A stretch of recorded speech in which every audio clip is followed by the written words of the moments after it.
The Seattle Kraken are back home. They will take on the Utah hockey team. Now, we talked a little bit about what contributed to the win in the Kraken's last game against Vancouver. Now, let's talk about what we actually know about this Utah hockey club and any changes that we think will happen to the roster as the Kraken go for game number 2, or I should say win number 2. All that coming up on this bonus episode of Locked On Kraken.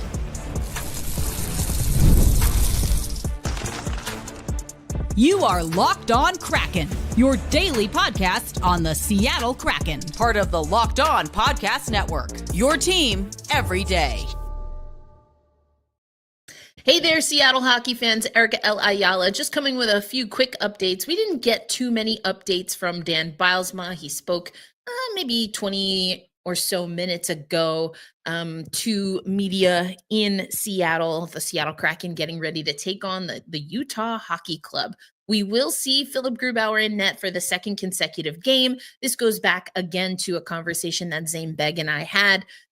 Joey Daccord, now this is the second game that he's missed. He did some, as I mentioned in today's full episode, he did some work on the ice on his own, which Dan Bylsma called a good step, a step in the right direction.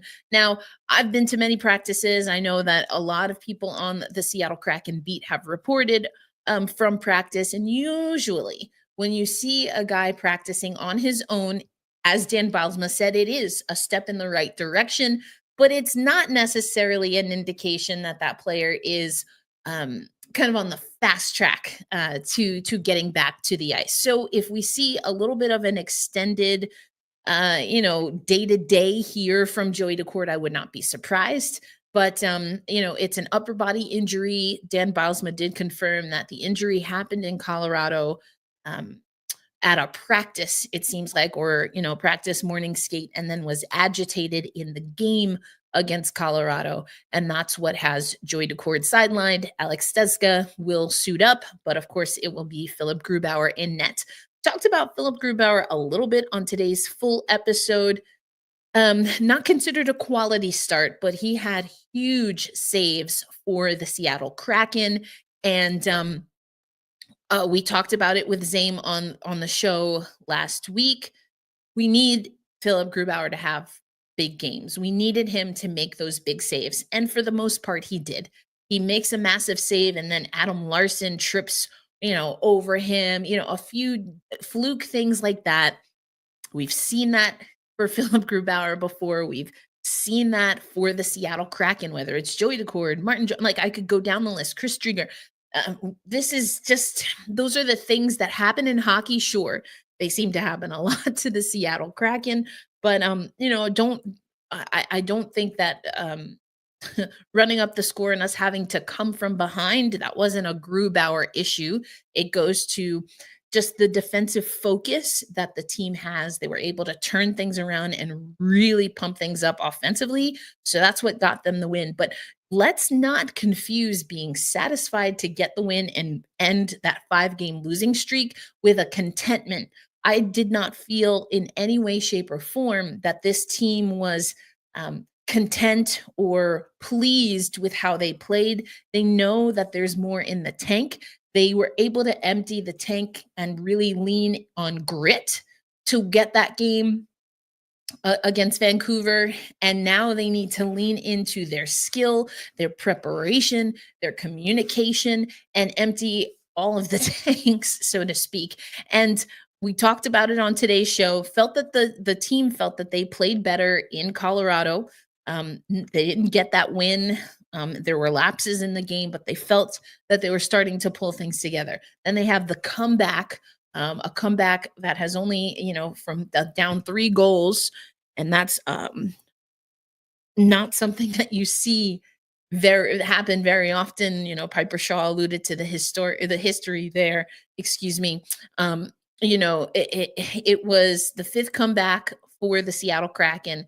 That is the most by any team in 24-25 per Allison Lucan. So, this is a really gritty, grinded out win. And the way forward for the Seattle Kraken is to have that win now translate into something that will be sustainable.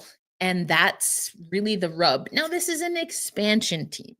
So being able to build consistency is going to take time.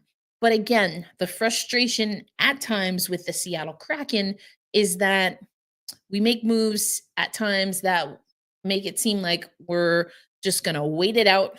You're going to lean into the pipeline, and then other times we make decisions where it's like, nope, we got to win now. And that comes by way of contracts, but it also comes by way of who we opt to give contracts to, who we don't opt to give contracts to. And listen, we can debate and we can be of a difference of opinion on what an a front office is doing, what a coaching staff is doing, or what an ownership group is asking and demanding for. But at the end of the day, these are valid of conversation. And I think that this win against Vancouver doesn't mean that the Kraken, by any stretch of the imagination, are out of the woods when it comes to just the things, quite honestly, that have gotten them to where they are, which is, in a position that they feel that they are not emptying the tank, that they haven't tapped their full potential. So they're taking on the Utah hockey team, 16, 13, and 6 coming into the game. The Seattle Kraken are 16, 19, and 2 coming into tonight's game, of course, coming off of that win. Seattle has just played Vancouver. Their last 2 wins, other than Vancouver, which was the overtime game. Of course, we talked about that.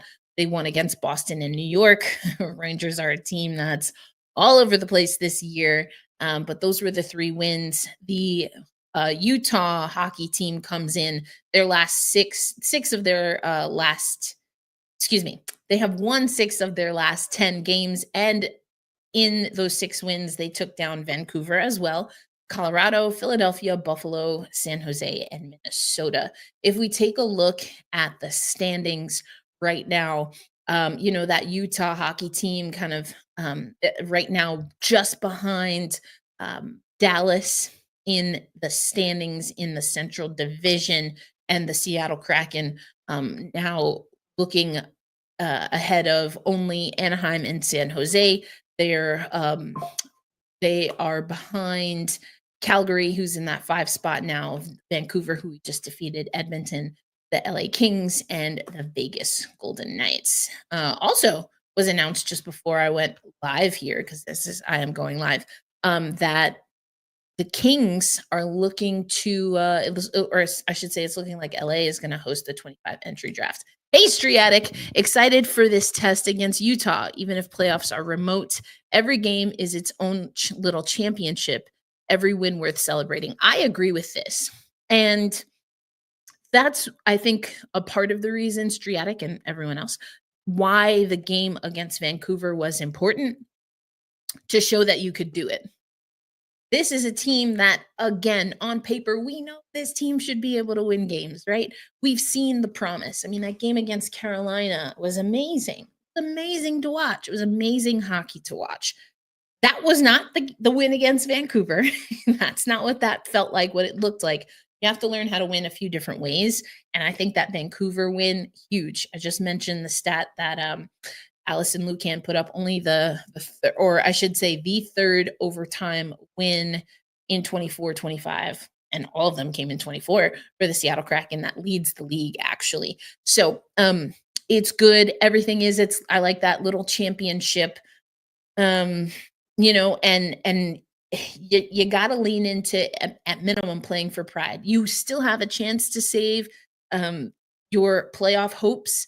It's as you said, remote chance, but also at times, I just don't know that the Kraken have always been able to really rev it up and play for pride. As a matter of fact, Dan Bilesma was asked, I'm pretty sure it was Darren Brown who asked this question, something akin to, you saw the fight from that team. What do you do as a coaching staff to get that fight basically all the time? And Dan Bilesma effectively started by saying, I mean, that is the question, right? That's what we're trying to figure out. How do you get this team motivated?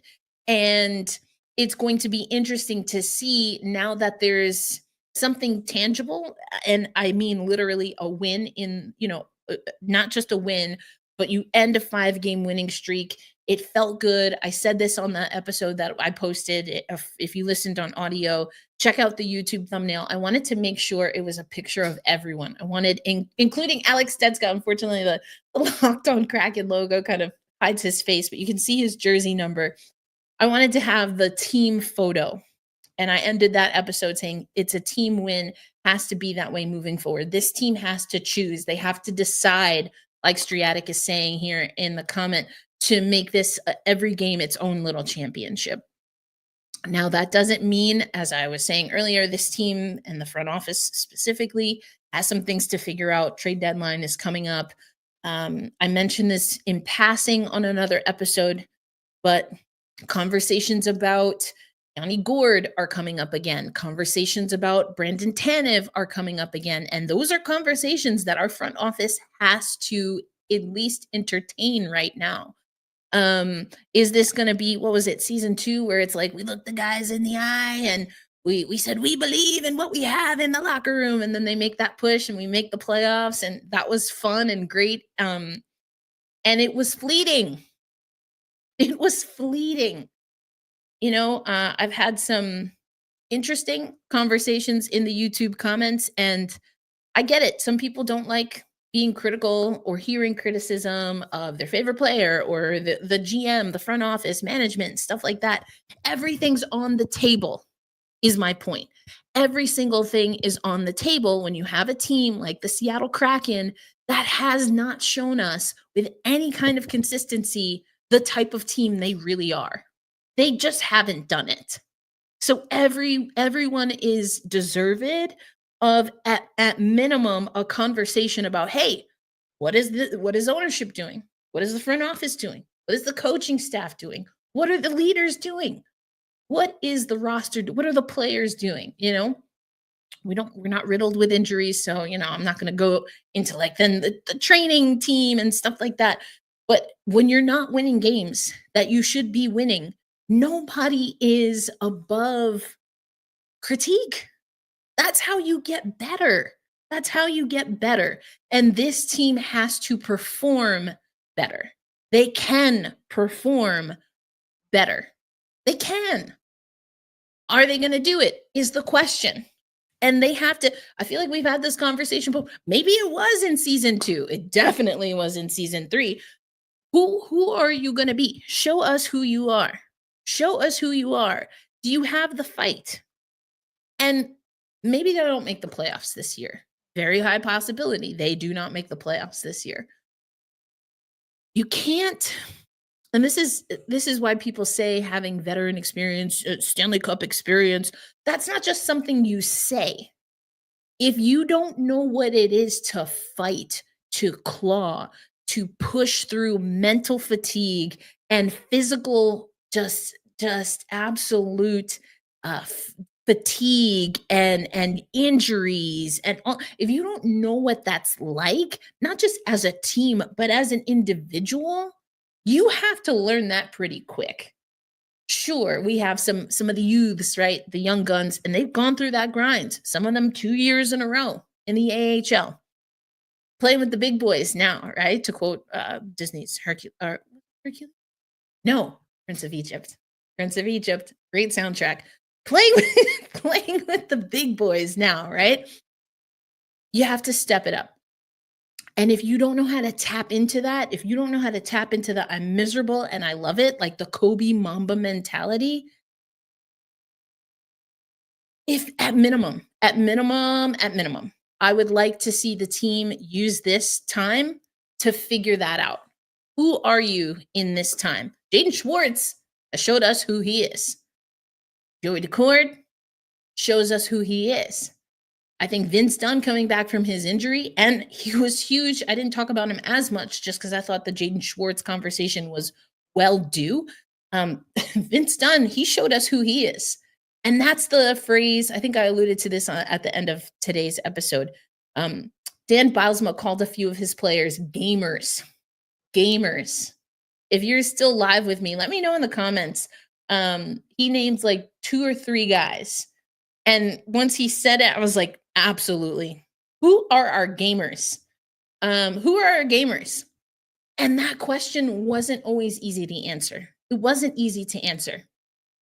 I think there are some guys that have a lot of potential to be gamers that we want to see lean into their gamer mentality, their Mamba mentality. But there's only like a couple. There's only a few of them that are gamers right now. Hey, I don't know. Hey, Kraken Hawk. Well, welcome to the party. But I mean, I think there's only a handful of gamers. I want to see that number start to multiply because I don't think that this Seattle Kraken team is, okay, we got to win. We ended a losing streak. Sure, I mean that's a feat, and don't you want to feel that again? Don't you want more of it? You got to be a gamer to do that. So let's look. I'm putting up the schedule real quick. So of course we are taking on Utah today, last game of December, and then we take on Vancouver again. And I mentioned this. They had some players missing. They had Quinn and Pedersen missing. So that's going to be interesting. And then we take on the New Jersey Devils. I'm excited. I'll be at that Edmonton game. I'll be at the game for the against the Devils. I'm so excited because I'll be just missing the Vancouver game. But these are critical. You've got 2 teams that are in the Pacific Division and 1 team where we went toe to toe with the Devils. And we probably could have done things where it didn't have to be so close. That was a very interesting game. Another Philip Grubauer game. Here's the thing. Joey Dax, he's skating on his own, so that's a good step in the right direction in his recovery. Do we get a little more, is it Groovy time? Do we get a little more Groovy time? I mean, I'd love to see it. So Kraken Hawk saying the Kraken made a mistake in the organization of the team in the first 2 years. Hindsight being what it is, I think a lot of people, again, I talked about this a little bit earlier in the live, right? A lot of different opinions on this. I think that, you can look at the expansion draft and then what came from the expansion draft, and then you look at the picks that the Seattle Kraken were able to accumulate. I think we're pretty close to being able to have a better handle on how some of that went holistically. I do think we need to step back. We need to see what Matty Beniers can do consistently. We need to see what Shane Wright can do consistently. Riker Evans, all of these guys. And I think that this is a conversation worth having. This is a conversation worth having. And again, with what the output has been overall, not just his individual numbers, but the results. Goalies and teams are evaluated by wins and losses. It's not everything, but it's a part of it. And why we have these very skewed numbers with Philip Grubauer in net, it's wild. I talk about it on the podcast all the time, but we have to talk. We have to talk about it. Yeah, time to go. I love this. Time to go 1-0 all-time versus Utah. Utah, they're an interesting team. They're just going out there having fun, right? They got the PWHL. We don't have a team name yet. Just it's vibes only, right? Just vibes only. I think this is a Utah team that listen, they get a fresh start. That's what's great about being the Utah team is that you get a fresh start. And you can't overlook that because this is a Utah franchise. I mean, what was going on in Arizona? And sometimes it is as simple as you just get a change of scenery and things open up for you. I think Utah is still figuring things out. And are they going to be a team that's a playoff team? But they're out there and they're doing it and they have a nice stretch happening right now. So the Seattle Kraken, they're going to want to beat some of this momentum. I'm in the process of pulling up I want to just pull up the head-to-head a little bit here, so we can talk a little bit about what we're going to see tonight. I talked about the record. Clayton Keller is that leading scorer, 36 points. Jared McCann, look at okay, come on. Power play, 21.8% to our 18%. PK is also better at an 80.2% clip. We're just below that at 79.3. But yeah, let's go 1-0 all time. All right, I see your comments here. I know it was cool to make the playoffs, but realistically, we should have tried to lose the first 3-4 years and just build a young, all maturing at the same time in a few years. I can understand why people may think this, but I think of like certificates of deposit, or like there's this thing called in finance, right? The CD ladder. And the idea is that you invest in 3 areas at the same time, or maybe just one. But let's say you invest in 3 at the same time and you open them all at the same time for the same length. Let's just say a year. After that first year, what you do then is, you invest at the same time in 3 and stagger in 3 different years. So 1 year, 3 year, 5 year. After that first year, then you bump the 1 year up to a 5 year. And then after the 3 year matures, you bump that up to a 5 year. And anyway, the idea is that if you do things right with the CD ladder, you can effectively every year you have money that interest free you can either utilize, take that money out of the CD, and then just reinvest, or you can take the money including any interest, and now you're just having your money work for itself. So if you've already set that money aside, you're not thinking about it, you just reinvest. I like the idea of a staggered approach, and I understand what you're talking about here. Some might argue that Vegas and how they've done things, they went all the way now, heavy veteran, and they've had to navigate some of that, but they made the Stanley Cup. They've been to the playoffs. They made the Stanley Cup final in their first year. They've been to the playoffs after that, and hey, they have a cup. So I don't know that it's one or the other. I think it's also about looking at the market, because sometimes, again, finance. This is not financial advice. Let me make that clear. But you have to also know the market. And in the market that the Seattle Kraken were in versus the market that Vegas was in and other expansion teams were in, or that other expansion teams will be in, I think you have to take everything with a grain of salt. I generally speaking don't think you need to, first of all, tanking before you even start is kind of wild to me. I'm a competitor. I don't like to lose. I know that there can be strategy at times in losing. I just don't like it. So that's number one. Because if you get into that mentality of playing to lose, then again, you're not exercising the muscle of figuring out how to win. That being said, the Seattle Kraken had spoken a lot about we're going to be a playoff team, and once we make the playoffs, we're going to be a team that is always making the playoffs. And I've said this before on the show. I think they got to the playoffs earlier than they expected, and then had to figure out, okay, we've been telling people once we make the playoffs that our goal is then to do that every year. Since we made the playoffs, I don't know how the goal has been that realistically has been, okay, we're a playoff team. I just don't, I did not like what happened between season 2 and season 3, like at all. So while I'm not with you on just like tank early, just full, whole stop, no questions asked, tank early, I don't like that idea.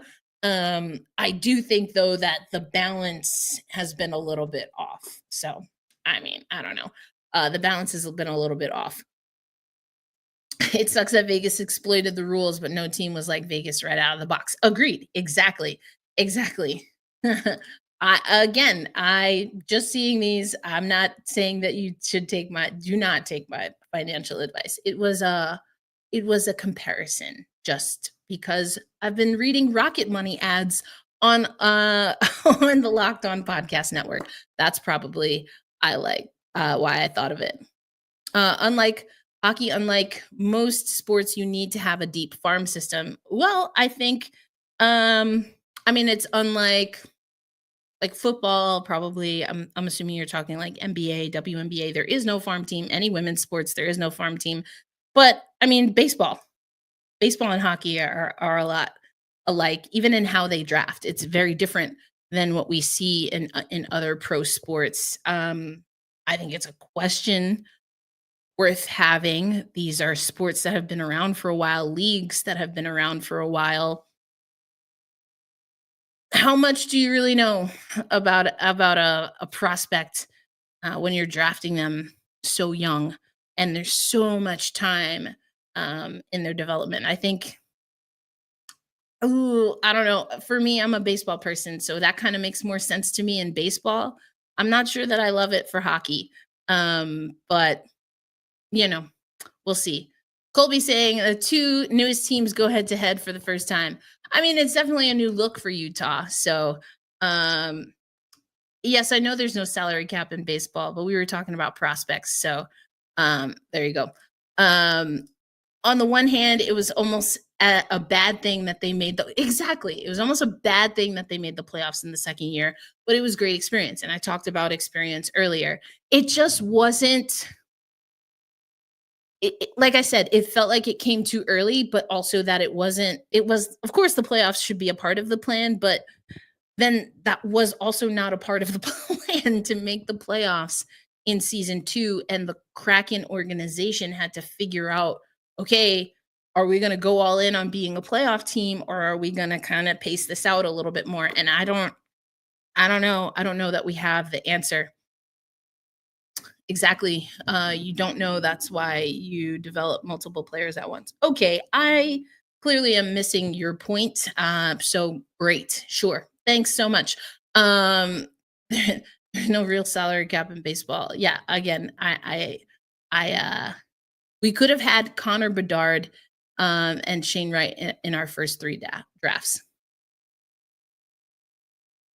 Sure, shoulda, coulda, woulda, but we didn't. We don't. And there's there's I've never liked the idea of tanking. I get it. I think that in theory there's a strategy, but also there's just a mentality that is hard to teach. And maybe I'm a little, old school here. It's why when you hear NCAA coaches talk about the transfer portal or NIL and how it's ruining the game. Now, some of that I think is just kind of hot smoke. But I think it's also, it changes it changes. There's a saying in sports, make the main thing the main thing. When you add so much money, when you add so much autonomy, it changes what the main thing is. And the main thing becomes different for each party involved. So the main thing should be winning hockey games. When you start to entertain tanking, that it literally does not become the main thing. The main thing becomes, well, once we have all of these draft picks, then we can start winning hockey games. But now you have a whole resume of losing, and losing intentionally. And as much as we think as people who are not on the roster, not on the ice, I'll speak from my competitive experience. I obviously never played in the NHL, in case that's not clear. Never played in the NHL, but I played elite level sports. Getting into that mentality is literally a lifetime of work. Going against those instincts, if you actually have them, because some people don't, and that's why they don't play pro. Some people just don't have those elite level instincts. It's not that you can't, people can do what they want. But it's a dangerous game, I guess, is more what this is strongly my opinion. It is a dangerous game to take warriors, right?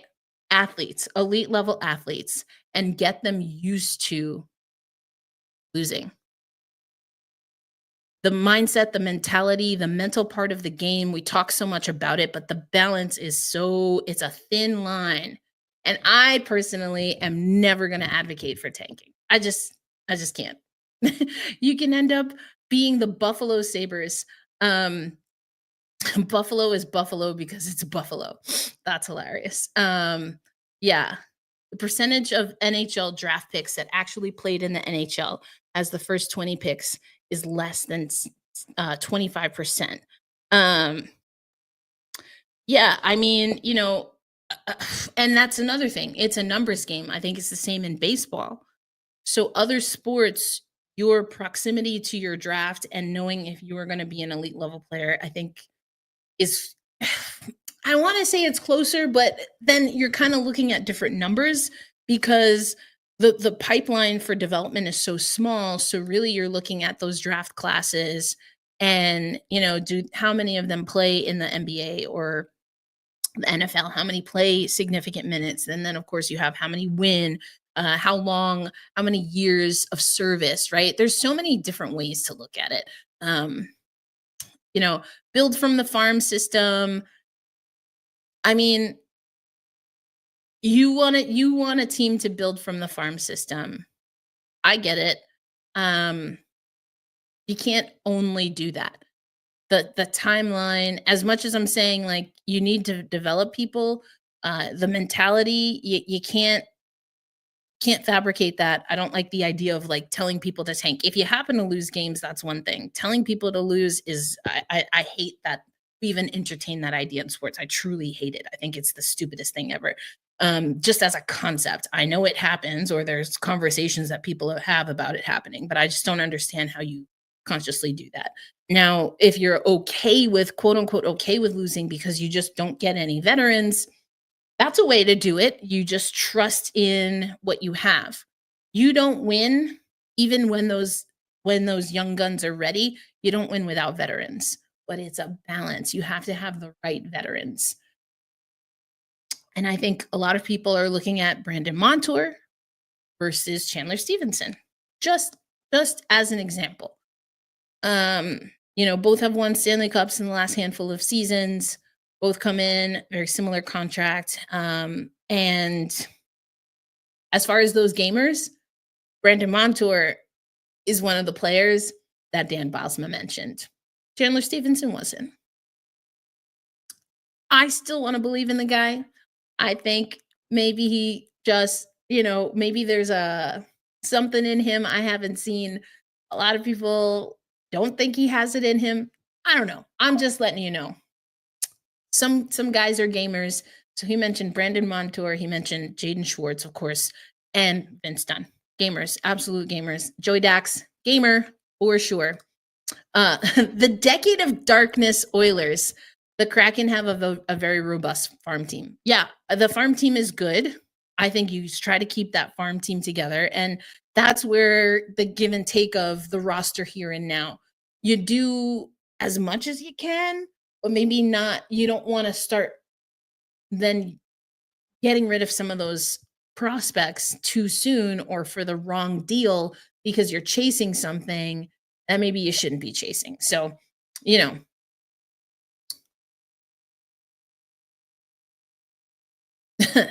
many New York Giants who were infuriated they won yesterday. I don't really watch football. So yeah, I don't really understand that reference. I'm not even gonna lie. I don't know. I never really got into football. Just not my thing. Everyone was bashing the Caps for not tearing it all down. They built themselves back up though.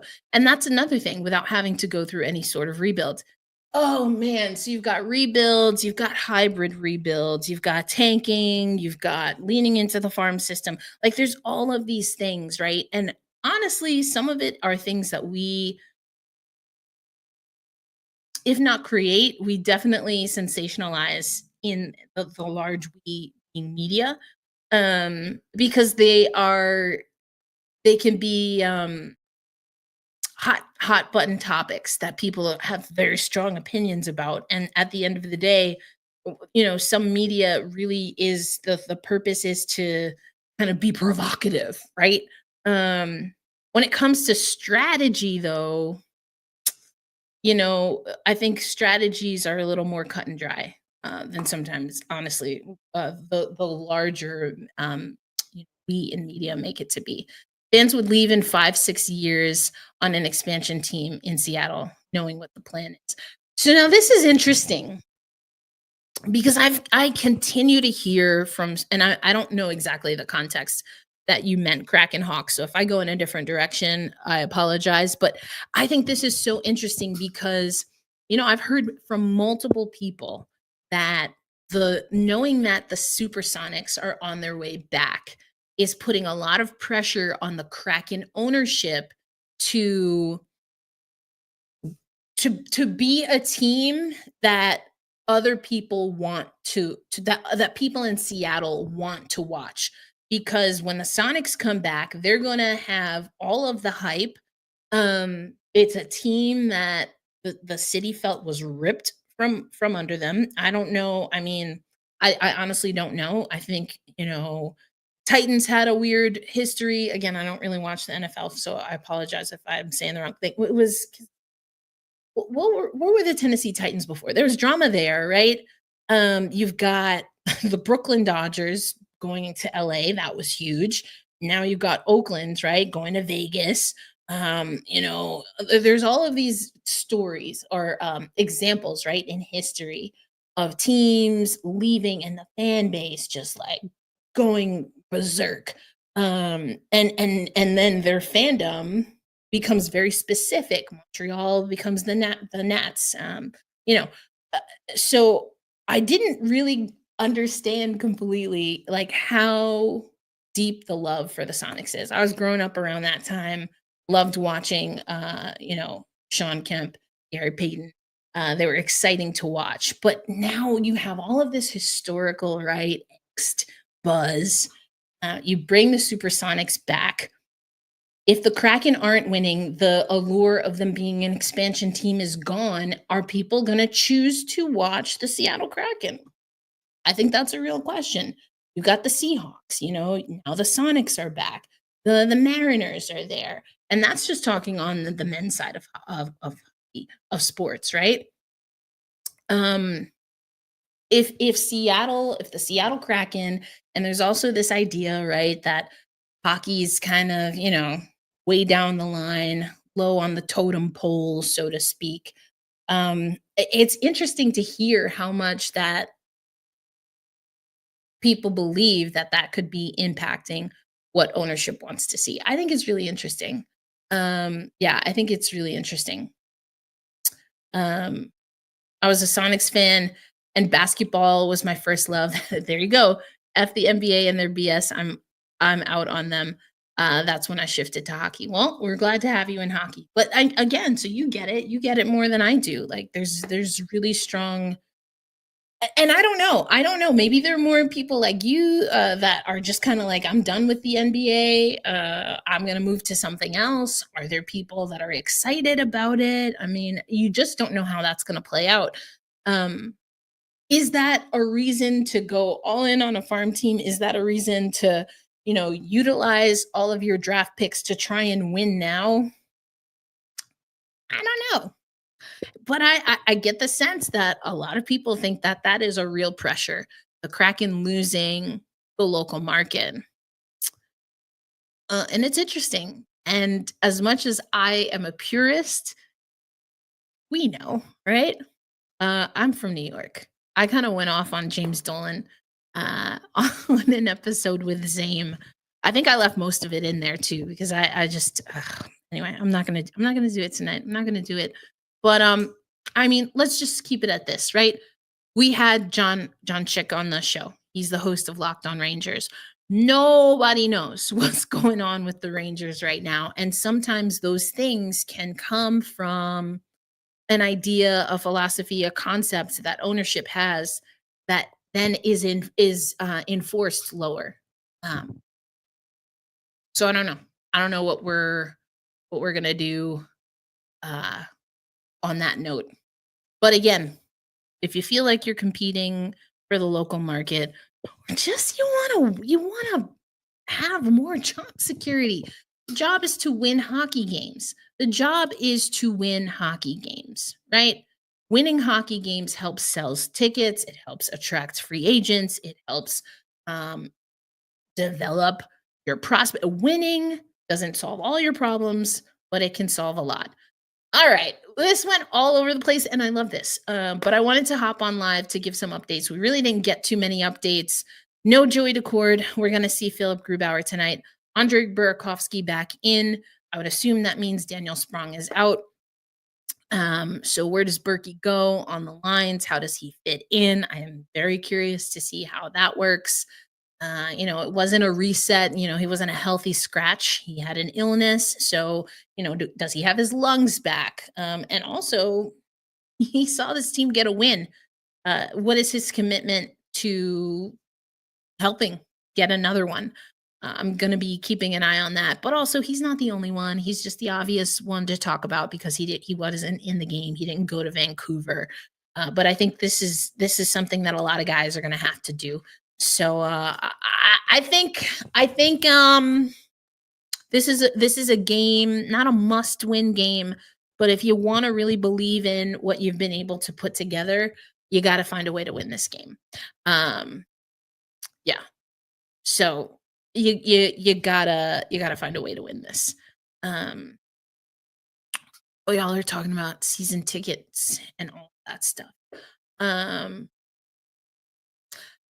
Yeah, season tickets. That's another thing. When you don't have that income, but we're going to have to talk about that on another episode. I want to get y'all out to the game. Thanks as always for tuning in. If this is your first time, thanks for stopping in.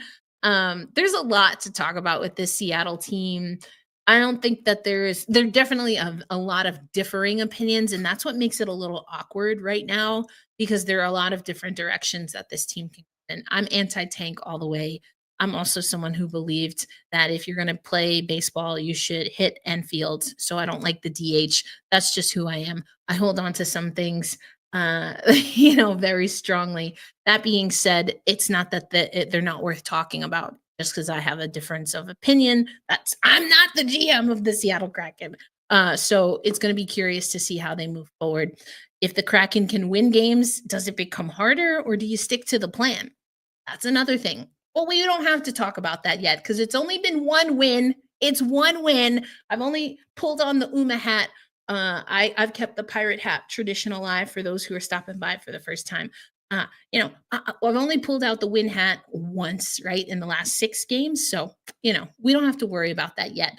But it is definitely something, win or lose in the next handful of games, that is going to be something the Seattle Kraken have to figure out. All right. The drill. Be kind to yourself. Be kind to others. Hold fast. Stay true. And it's a bobblehead day. Oliver Bjorkstrand bobblehead day. The Seattle Kraken usually play pretty well on bobblehead days. So here's hoping they can get a dub. Either way, I hope you enjoy the game, and I will catch you on the next episode. Peace out, everybody.